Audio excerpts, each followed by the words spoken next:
Mis amigos del Club Tocqueville me piden una reflexión sobre el impacto de la crisis y no es nada fácil.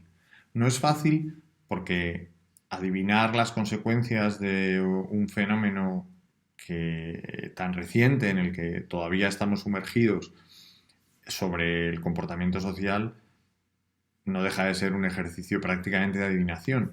Y no es fácil porque son muchos los que se han metido ya en este ejercicio de adivinación durante estos 2 meses.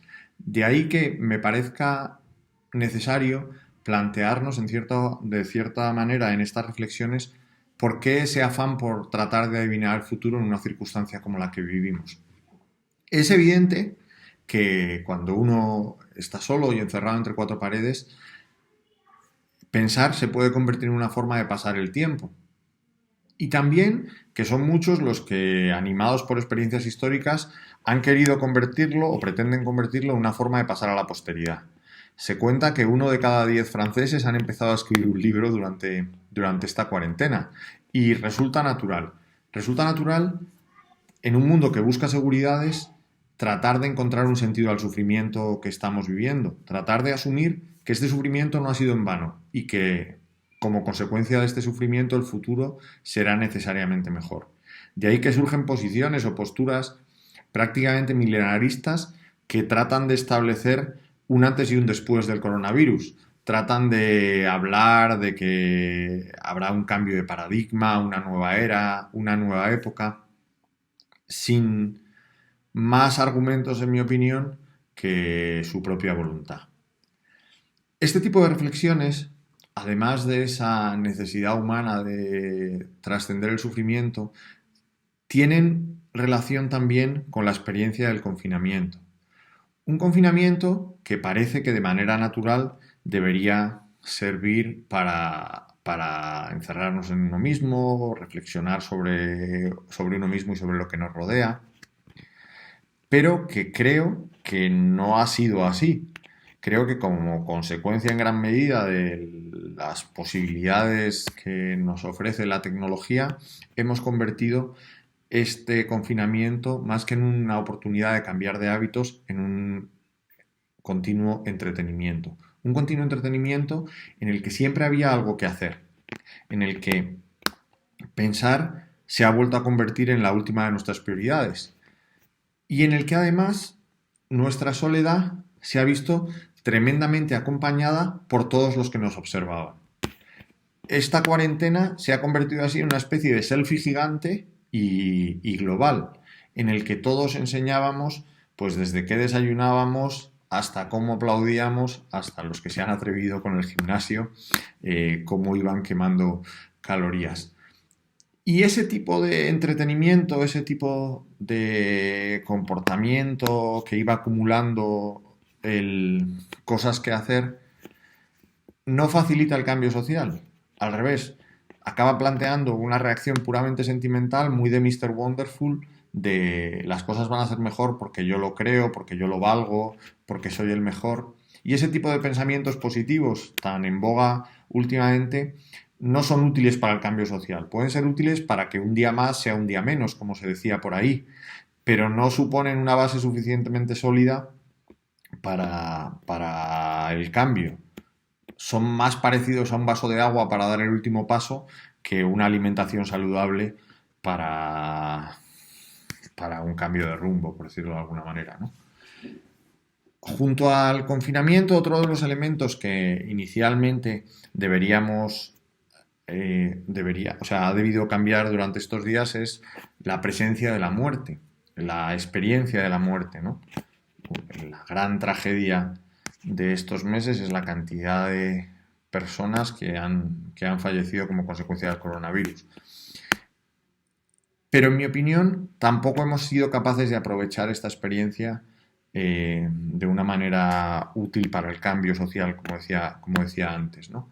Decía Gómez Dávila que toda civilización es en gran medida su experiencia de la muerte y la civilización en la que vivimos mezcla en gran medida o ha querido mezclar en gran medida una especie de no ya de deseo de inmortalidad, que entiendo que ha estado siempre presente, sino de hacer posible ese deseo de inmortalidad, eso que reflejaba esa serie de baile de los años 80 que empezaba proclamando el deseo de yo voy a vivir por siempre, voy a aprender a volar, ¿no? Como los dos grandes deseos de la humanidad, y que parece que de una forma u otra se ha ido truncando, ¿no? Lo que algunos tocaban con el dedo, esa inmortalidad que algunos tocaban con el dedo, pues parece que sigue siendo una posibilidad lejana.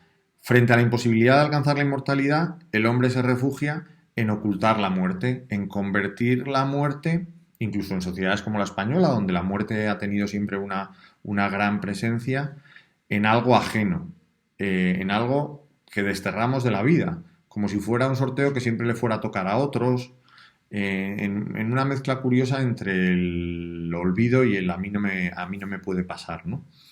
Desde esa perspectiva, como dicen los expertos en comunicación, que pasó con la Primera Guerra de Irak, eh, la muerte se ha vuelto invisible y al hacer la muerte invisible, pues hemos dejado de entender la muerte también como una oportunidad, por decirlo de alguna manera, ¿no? O la experiencia de la muerte como una oportunidad de este cambio del que estamos hablando.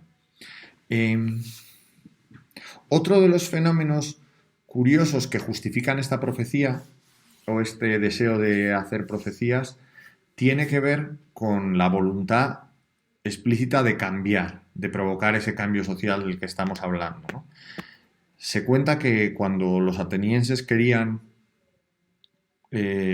ganar sus batallas contra los espartanos, descubrieron que sobornando a la sacerdotisa del templo de Delfos podían influir en su manera de predecir el futuro y que cuando la sacerdotisa de Delfos, influida por los atenienses, predecía el futuro de otra manera, ellos jugaban con ventaja respecto a los espartanos, ¿no? Pues en estos tiempos del coronavirus hemos visto como mucha gente se ha apuntado a ese predecir el futuro para que el futuro que ellos llevaban tiempo vaticinando se haga realidad. Son muchos los que han utilizado el coronavirus como una forma de confirmar su ideología, de ver el coronavirus como una especie de ya te lo dije gigante, ¿no? Si yo ya te avisé, yo ya lo venía diciendo. Y aprovechan estas circunstancias de volatilidad, de incertidumbre, de complejidad, que casan mal con la seguridad exigible al Estado moderno para convertir sus profecías en verdaderos experimentos económicos o sociales, ¿no? Olvidándose, en mi opinión, que estos experimentos, en las circunstancias en las que estamos actualmente, pueden resultar contraproducentes, porque intentar salvar el futuro durante una crisis, en lugar de gestionar el presente, es la mejor receta para destrozar futuro y presente. Y que esta excepcionalidad que vivimos y que nos ha obligado a tomar decisiones específicas no puede convertirse en la normalidad, ni siquiera en esa nueva normalidad, especialmente en el ámbito de la democracia, porque en el ámbito de la democracia cualquier intento de adaptar la democracia a la crisis puede acabar convertido en una crisis de la democracia. En ese sentido, resulta sorprendente que sean muchos los que, aprovechando la crisis, planteen que las soluciones que nos han permitido hacer frente a la crisis deberían estandarizarse en la normalidad. Que es como decir, por ejemplo, que la limitación de derechos que hemos tenido que vivir durante estos meses debería prolongarse en el tiempo. Algo similar ocurre cuando hablamos, por ejemplo, del tamaño del Estado, ¿no? Decimos, un Estado fuerte ha sido el único capaz de dar respuesta a la crisis, por tanto, consolidemos un Estado fuerte. Pues quizá lo que ha sido bueno en momentos de excepcionalidad no resulte lo más conveniente para el día a día, ¿no?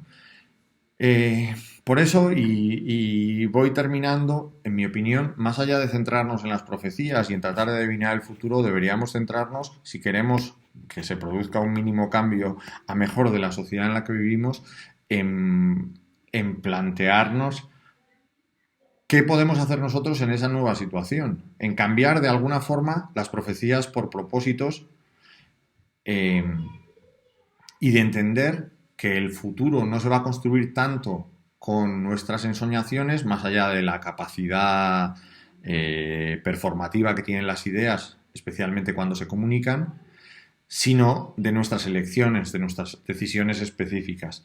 Y en ese sentido, entender que entre esas decisiones, en mi opinión, una de las más urgentes es volver a entender que necesitamos convivir en el desacuerdo, ¿no? Creo que uno de los grandes efectos de la crisis actual ha sido la polarización y que ponernos de acuerdo al menos en que no tenemos por qué estar de acuerdo resulta básico o va a resultar básico para el día después.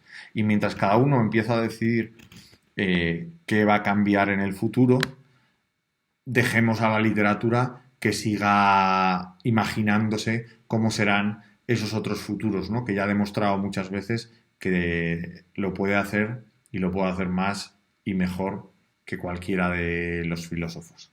Muchas gracias.